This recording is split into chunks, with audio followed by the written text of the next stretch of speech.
Hello, guys. It's the morning of Wednesday, May 13th. I wanted to give you a quick little update here on some of the things going on with the PPP program. I did a little research last night, and it seems that through May 8th, the second round of funding has been used up to a point of 189 billion of the 310 billion. So it's looking like there won't be as quick of a run through of the funds on the second round as there was on the first round. So I hope that means that the vast majority, if not all of you, have already got your applications in and been approved and hopefully funded. So now the attention really has to turn to the forgiveness process and how much of that loan is going to be able to be forgiven, and how do you calculate that. And I can tell you, some working with our clients, it's something you need to jump on right away. And when I say right away, I mean the sooner the better. Some folks I know got their loan proceeds a couple of weeks ago. Some have gotten them this past week. Some have yet to receive them. But you've got an 8-week window to utilize those funds in the best way possible to maximize the amount that can be forgiven.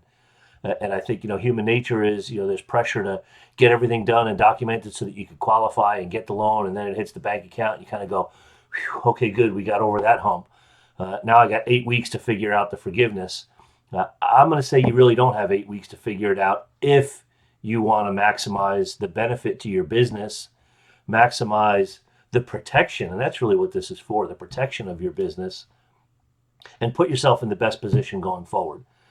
For us, unfortunately, many of us are not going to feel the true financial impact of this situation for the next few months, because our billings, the monies that are coming in the door today were from previous billings, right? It's the future billings, the current and the future billings that may be, drop off here or may have lower revenues than what we had in the past. So we've got to make sure that we use this program to the best of its capability to, again, protect the organization, safeguard the organization, and maximize that forgiveness.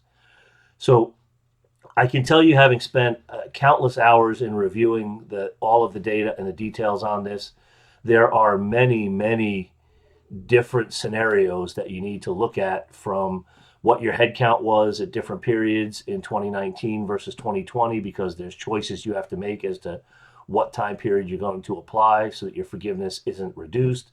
There's things that need to be calculated and figured for restoring of headcount in dollars by June 30th.